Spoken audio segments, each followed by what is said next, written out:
military personnel on behalf of China's intelligence services. This is according to the Department of Justice. Here to discuss is retired Colonel Grant Newsroom, Senior Fellow, Center for Security Policy, and author of the book, When China Attacks. Good afternoon, Grant.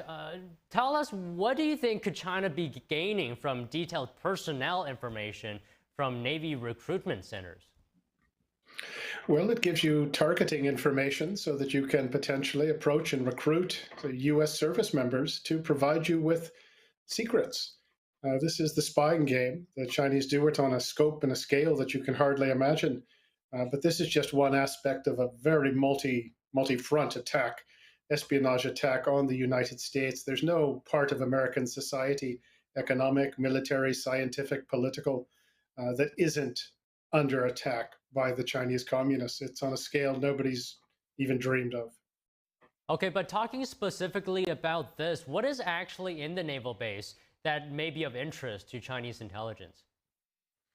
Well, when you get into a naval base like these guys did, and like many other Chinese have done and tried to do, from Alaska down to Key West, Florida, trying to get onto U.S. bases, sometimes successfully.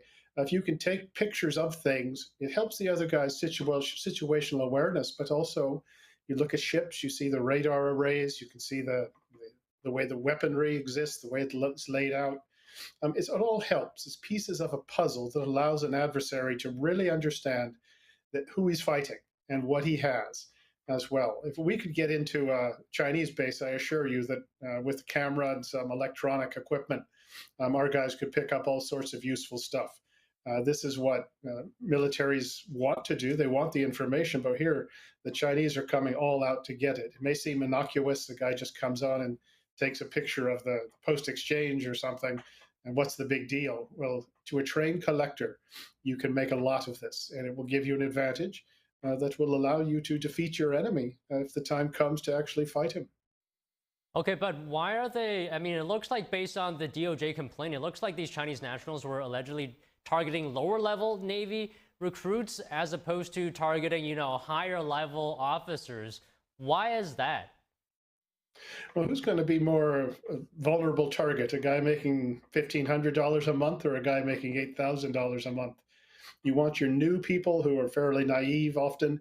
They don't make much money. And you'll find that in the cases where the Chinese have had some success, these are often people of Chinese origins, either immediate or in the past. And they're just helping the motherland, and they're getting money in return. And an E1 and E2, that's the very lowest ranks, sometimes they will have access to all the information. And we've seen that with some of the leaks during the global war on terror. These were very low-level service members who provided pretty close to the crown jewels on some occasions. So you always want to go after the most vulnerable person. And by definition, that's going to be a lower-ranking person. The Walker spy ring, for example, in the 80s, that really gave the Russians all sorts of our submarine technology, that was really run by enlisted people, and it did immense harm to us. So this is just a fundamental of the intelligence business. You go after the most vulnerable people. Those are often the lowest ranking. Okay, so Grant, I was looking into this and I saw a point that perhaps is a pattern that I've seen from elsewhere. Why is China interested in recruiting individuals with personal, perhaps, or cultural ties to China? For example, the Navy recruit, right, whose mother was Chinese. Mm-hmm. Well, it's easier. You have an ethnic connection. You can appeal to it. You can appeal to their sort of sense of patriotism. They may not see themselves as completely American just yet. And that's actually a common argument you'd make or claim, sort of way to persuade, is you're just helping, your motherland. It's not a big deal. And it works. And also it's easier to communicate. If they're speaking Chinese, they may have family members who will persuade them. Excuse me. They may have family members back in China that can be pressured. And keep in mind that the Chinese passed a national intelligence law in 2017 or so that requires every Chinese person everywhere to cooperate with the Ministry of State Security on matters of intelligence collection. So you can't really say no. But you naturally want to go after somebody that's an easier target. When you have an ethnic connection, it's much, much easier. How common is it for Chinese intelligence to cultivate operatives over multiple years and then activate them? No, it's incredibly common. As I said, the scale of what they do is just unbelievable. For example, we might have, say, 5 case officers to put onto a target. The Chinese would have 500. They operate everywhere and they go after every single imaginable target. And this is something that's hard for us to sort of wrap our head around because we tend to take a very low focused view, almost a very narrow view about what we're going after. So the Chinese is like a giant vacuum cleaner. They have the time, the resources, the money to put into it, and they do. Okay, I'll just ask you one more thing.